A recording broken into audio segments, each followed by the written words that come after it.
The Five Elements of Effective Thinking, by Edward B. Berger and Michael Starbird. Introduction. I want you to picture three young men, barely out of their teens, huddled together in the 1970s. One of them is a college dropout. They've poured everything they have into their first big idea, a company designed to analyze traffic data. They even gave it a catchy name, Traf-O-Data. They built the hardware, they wrote the software, and they waited for success to roll in. But it never did. The company was a complete and utter failure. They barely made a few $1,000s before they had to shut the whole thing down. A crushing defeat. For most people, that would be the end of the story. A cautionary tale you tell your kids about the risks of dreaming too big. But for two of those young men, it was just the beginning. They took every hard lesson, every mistake, and every insight they gained from that failed venture and poured it into their next idea. A little startup you might have heard of, called Microsoft. And those two founders, Paul Allen and Bill Gates, became living proof of a secret that most of us are never taught in school, that the path to genius, to world-changing success, isn't about avoiding failure. It's about embracing it. It's about thinking differently.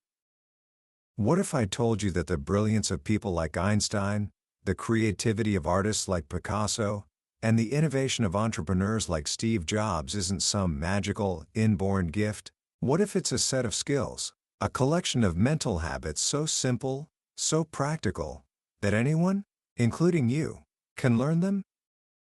That is the incredible promise of the book we're diving into today, The Five Elements of Effective Thinking, by Edward B. Berger and Michael Starbird. These two authors aren't motivational speakers, they're award-winning mathematics professors who have spent their entire careers watching students. They've seen thousands of young minds come through their classrooms, some who struggled and gave up, and others who started in the exact same place but learned to think in a way that made success almost inevitable. They distilled everything they learned into five simple, powerful elements. These aren't abstract theories, they are a practical toolkit for your mind. A way to learn faster, solve problems more creatively, and see the world with fresh eyes. So, for the next little while, I want you to set aside everything you think you know about learning. Forget the pressure to get the right answer on the first try. Forget the idea that some people are just smarter than others.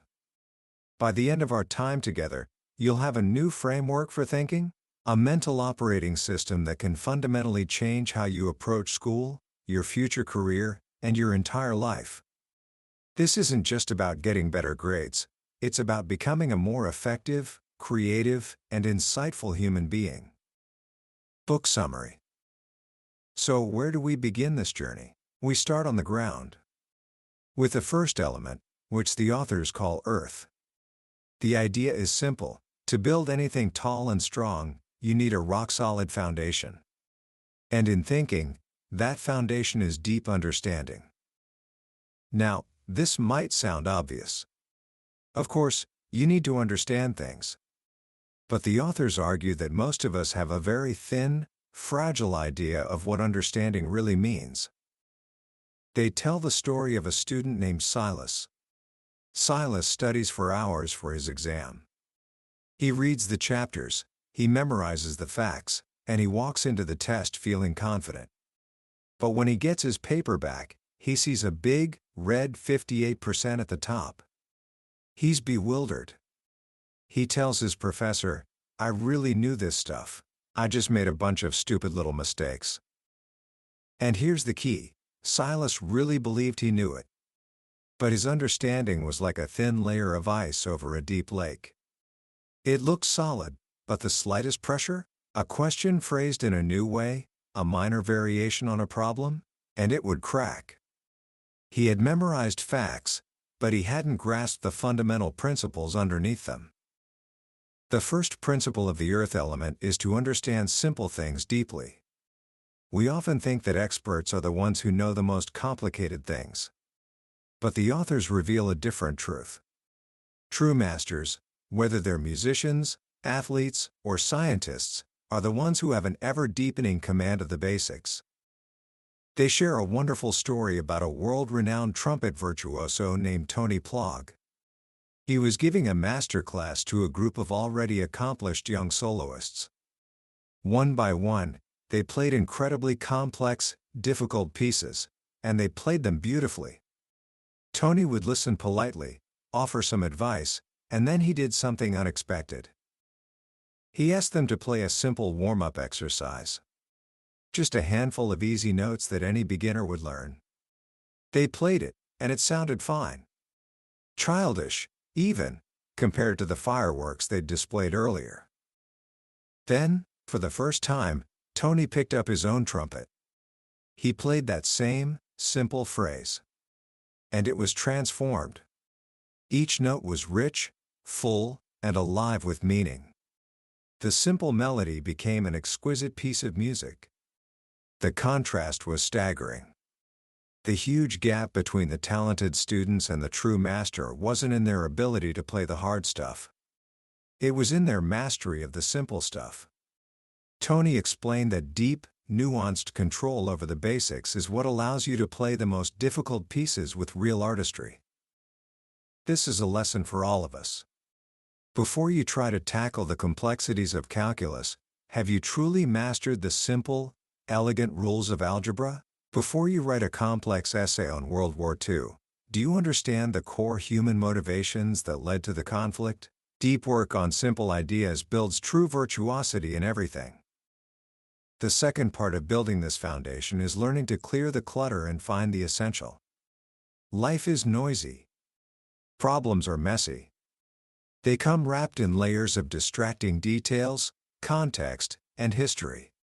A great thinker is like a sculptor who can see the statue inside the block of marble. They have the ability to chip away the non-essential to reveal the core of the issue. Think about the first people who dreamed of human flight. For centuries, they looked at birds and saw one thing: flapping wings. It's the most obvious, conspicuous feature. So, they built contraptions with flapping wings, and for centuries, they failed. It wasn't until the pioneers of aviation ignored the obvious flapping and focused on the subtle, gentle curve of the top of the wing, the essential feature that creates lift, that we finally learned to soar. The artist Pablo Picasso demonstrated this beautifully in a series of drawings of a bull. The first drawing is realistic, filled with detail, muscle, and shading. But then, in one drawing after another, he systematically removes the details. The shading disappears. The texture is gone. The three-dimensionality evaporates. By the final drawing, all that's left is a simple line drawing, just a dozen marks on the page. But in those few lines, he captures the absolute essence of the bull: its power, its strength, its masculinity. He cleared the clutter, and the essence remained. This is a powerful mental tool.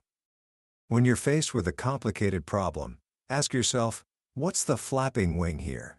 What's the distracting detail? And what is the simple, essential curve of the wing that truly matters? But building this foundation isn't just about understanding what's there, it's also about being brutally honest about what isn't. The third part of the earth element is to see what's there and what's missing. We all walk around with biases and preconceived notions. We see what we expect to see. One of the authors tells a story from an art class.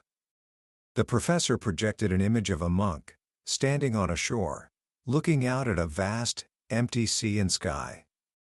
He asked the class, "What do you see?" The students sat in silence, racking their brains for some deep, hidden meaning. They were trying to be smart, to say what they thought an art student was supposed to say. Finally, with dramatic exasperation, the professor answered her own question. "It's a painting of a monk. His back is to us. He is standing near the shore. There's a blue sea and an enormous sky." The lesson wasn't about art, it was about seeing. Before you can find the deeper meaning, you first have to acknowledge what is plainly and obviously there. And just as importantly, you have to see what isn't there. One of the greatest leaps in thinking is to notice the gaps, the negative space. In 1937, a grocery store owner named Sylvan Goldman observed his customers. He noticed a simple limitation. A person could only buy as much as they could carry in their hands or in a small basket. He saw what was there: people shopping. But then he saw what was missing: a way for them to carry more. So he took a wooden folding chair, put wheels on the legs, and a basket on the seat. He invented the shopping cart. By seeing what was missing, he not only transformed his own business but paved the way for the large-scale retail stores we know today. So, this is our foundation, our earth. It's about going deep on the basics, clearing the clutter to find the essential, and seeing the world with honest eyes, noticing both what is there and what is missing. It's the solid ground upon which all creative thought is built. But even with the most solid foundation, the journey of learning and creating is never a straight line. We will stumble. We will get things wrong. And this is where the second, and perhaps most revolutionary, element comes into play. The authors call it fire. It's the element of transformation, of heat, and of sudden flashes of insight. And its core message is this: fail to succeed. In our culture, fail is a four-letter word. We are taught from a young age that mistakes are bad. A red X on a test is a mark of shame. The fear of getting it wrong often paralyzes us into doing nothing at all. But the authors argue that this mindset is completely, fundamentally wrong. Mistakes, they say, are not obstacles to success, they are the very portals of discovery. Failure is a potent teacher, a scheduled stop on the road to getting it right. They tell an absolutely brilliant story about a first-year student named Mary. Mary was an art and literature major who hated math. She was only in this particular math class because it was a requirement she had to check off her list. She was disengaged, uninterested, and just going through the motions. One day, the professor posed a deep, subtle question about the nature of infinity, a topic that challenges even advanced mathematicians. He told the class, "You won't be able to answer this completely, but I want you to try." After a few minutes, he called on Mary. She was mortified. She said, "I don't want to say my answer, because I know it's wrong." And the professor, with a supportive smile, replied, "I'm sure it is wrong. But I still want to hear it." Reluctantly, she described her flawed attempt. The professor wrote it on the board and said, "You're right. Your solution is wrong. Congratulations." The class chuckled. "Now," he continued, "tell me just one thing that's wrong with your answer." Mary was able to point out a specific defect. "Great," the professor said. "Now, how can you fix that one specific defect?" Mary thought for a moment and offered a small modification to her original idea. "Wonderful," he said. "Now, is this new solution correct?" "No," she admitted. "Great. Tell me one thing that's wrong with it." She did. And he asked her to fix it. They repeated this process: find a flaw, fix the flaw, 5 or 6 times. With each iteration, her answer got closer and closer to being correct. She was no longer paralyzed by the fear of being wrong. She was actively using her mistakes as stepping stones. Finally, after one last tweak, she presented her solution. And it was not only correct, but it was a creative and original solution that wasn't even in the textbook. Mary, the art student who hated math, had created her own original mathematical idea. Her mind was reeling. She realized she could apply this same process to the English essay she was stuck on. She would just write a really bad first draft, and then find the problems and fix them, one by one. She felt liberated. The action she could always take was to make a mistake. This is the power of fire. It's the understanding that every creative accomplishment, from a Shakespearean play to the iPhone, evolves from a long succession of missteps. First drafts are meant to be bad. Prototypes are meant to be flawed. The first attempt at a government for the United States, the Articles of Confederation, was a failure. But the lessons learned from its defects led directly to the Constitution. When Thomas Edison was asked about his thousands of failed attempts to create a light bulb, he famously replied, "I have not failed. I've just found 10,000 ways that won't work." Each mistake wasn't a dead end, it was a flashing arrow pointing him in a new direction. So, the authors give us a powerful mental framework. The next time you face a daunting challenge, tell yourself, to solve this, I will have to fail 9 times. But on the 10th attempt, I will be successful. This simple shift in mindset is incredibly freeing. When you make your first mistake, you don't think, "Oh no, I've failed." You think, "Great, 1 down, 9 to go. I'm 10% of the way there." But there's another way to use the power of failure. Sometimes, your wrong answer is actually the right answer to a different question. In 1970, a scientist at 3M named Spencer Silver was trying to create a super strong adhesive. He failed spectacularly. What he created was an incredibly weak adhesive. It would stick to surfaces, but you could easily peel it off without leaving a mark. It was useless for its intended purpose. A total failure. But 4 years later, another 3M scientist, Arthur Fry, was getting frustrated. He sang in his church choir and used little slips of paper to mark the hymns in his book, but they kept falling out. He needed a bookmark that would stick, but not so strongly that it would damage the pages. And then he remembered his colleague's failed adhesive. He applied a little bit of that weak glue to his bookmarks, and the Post-it note was born, one of 3M's most lucrative products, all born from a mistake. So, we have a solid foundation earth and we have a powerful method for building on it through trial and error fire. But how do we direct our efforts? How do we know which questions to even try to answer? This brings us to the third element, air. Air is all around us, seemingly invisible, yet it's the very breath of life and inspiration.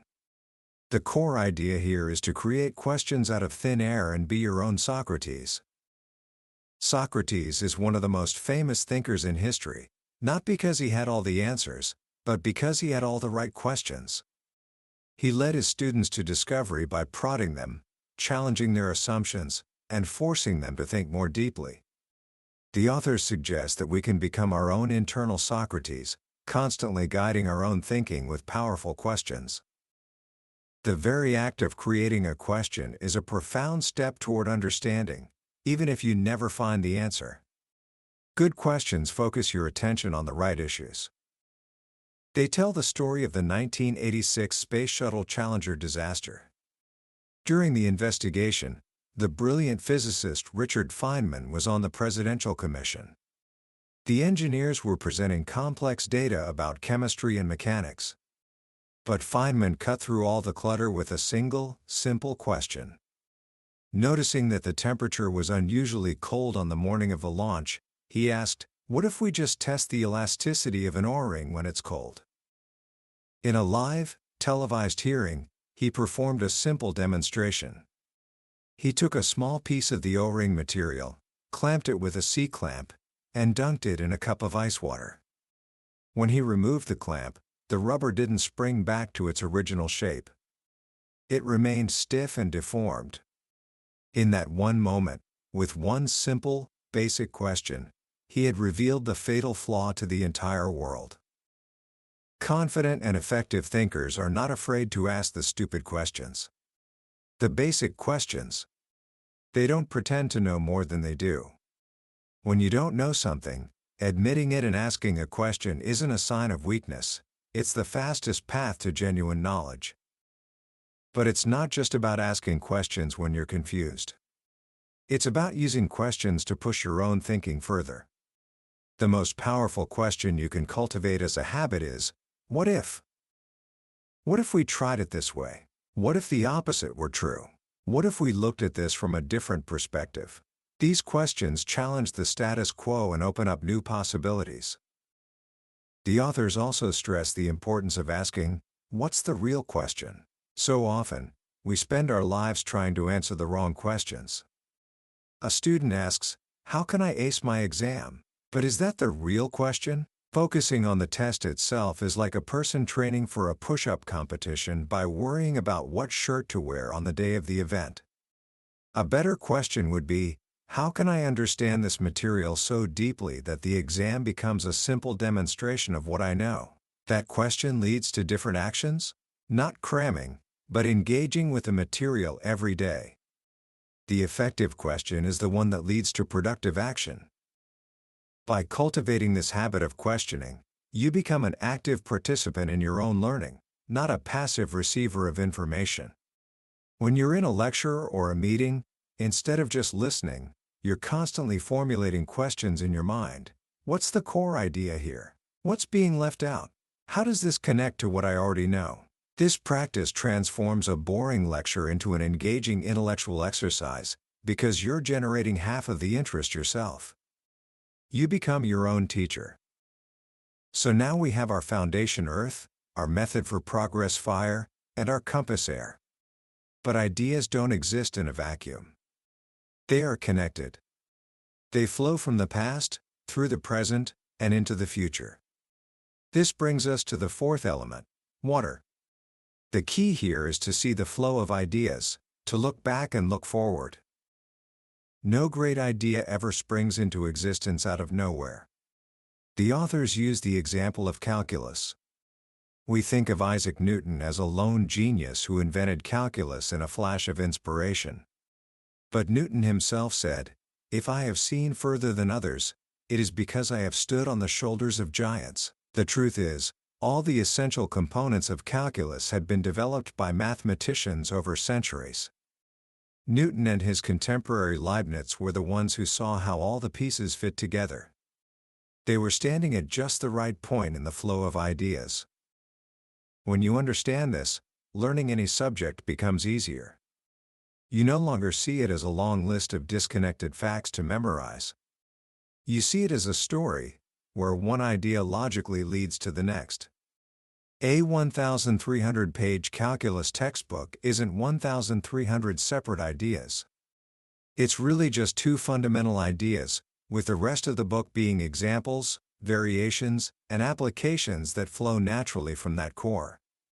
When you see the connections, the whole subject becomes more meaningful and easier to remember. So, one part of this element is looking back. To understand where you are now, you must understand how you got here. But the other, more exciting part is looking forward. Every idea, every solution, is not an endpoint. It is a starting point for the next idea. As the author R.H. Bing said, the time to work on a problem is after you've solved it. Think about the light bulb. Thomas Edison solved the problem of creating light without fire. End of story. Right? But that solution was just the tiny tip of a monumental iceberg. That single idea, when pushed forward, led to movies, television, computers, fiber optics, and medical imaging. The consequences were far greater than anyone could have imagined. A new idea is a beginning, not an end. This is a mindset you can apply to anything. When you finish an essay, don't just turn it in. Ask yourself, what's the next logical idea that flows from this? How could I make my argument even stronger? The great writer Ernest Hemingway rewrote the last page of his novel A Farewell to Arms 39 times before he was satisfied. He wasn't just fixing mistakes, he was following the flow of the idea until he got the words exactly right. This way of thinking keeps you open to the future. The novelties that seem strange today will be normal tomorrow. The Impressionist paintings that were mocked and ridiculed by critics in the 1800s are now considered priceless masterpieces. Seeing the flow of ideas helps us recognize that the world, and our own understanding, is constantly under construction. And this brings us to the final, capstone element. The one that ties all the others together. The authors call it the quintessential element. In ancient philosophy, the quintessential element was the unchanging, perfect substance that made up the heavens. Here, ironically, the unchanging element is change itself. The final element is about engaging change and transforming yourself. This chapter is the meta lesson. You can understand the first 4 elements perfectly. You can know that you should understand deeply, that you should embrace failure, that you should ask questions, and that you should see the flow of ideas. But there's a huge difference between knowing what to do and actually doing it. The authors tell a funny but pointed story about a headmaster who tried to improve the quality of teaching at his school by bringing in experts to give seminars.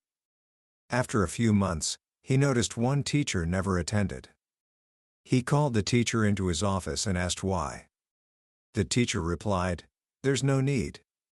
I already know how to teach better than I do." That's the trap we all fall into. We know how to be better, but we don't change. The 5th element is about making the choice to actually do it, to adopt the habit of improvement. And the authors offer a profound way to think about this change.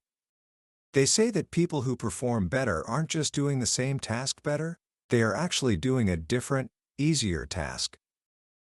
Imagine trying to hit a tennis ball with your eyes closed. It would be incredibly difficult. You'd be guessing where the ball is going to be. Now, imagine hitting it with your eyes open, watching the ball intently all the way until it hits your racket. You're still hitting a tennis ball, but you're performing a fundamentally different and much easier task. When a student tries to solve physics problems by just plugging numbers into formulas they've memorized without understanding what they mean, they are doing physics with their eyes closed. The student who takes the time to understand the principles behind the formulas is doing physics with their eyes open. It might seem like more work up front, but it makes solving the actual problems vastly easier. The same is true in any field. The path to improvement isn't about gritting your teeth and trying harder at the same old method. It's about changing your method to a more effective one. It's about deciding to do a different task. This final element is a call to action. It's the realization that you have the power to change how you think. Remember Mary, the art student? Or the story of Sam Y., a student in a notoriously difficult math class who was considered the weakest in the class. He never answered a single question correctly all semester. But over the winter break, he went back to the very beginning. He rebuilt his understanding from the ground up, one simple idea at a time. He mastered the basics. He followed the flow of ideas. He transformed himself. When he returned to class, he not only answered the next question correctly, but he answered every single remaining question for the rest of the semester. He went on to earn a PhD in mathematics. He didn't magically get smarter. He changed the way he learned. He became a different kind of student. And that is the ultimate message of this book.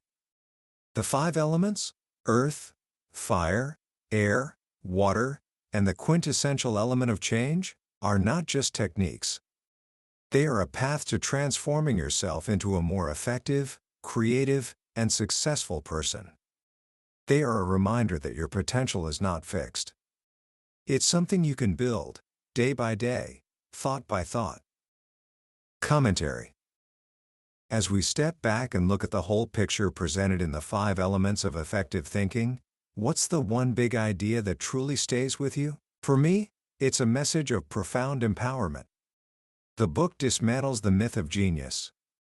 It takes this idea of brilliance off a pedestal and places it directly into our hands as a set of learnable tools. In a world that often feels like it's moving at a dizzying speed, where new information and new challenges are coming at us constantly, the single most important skill we can possess is the ability to learn effectively.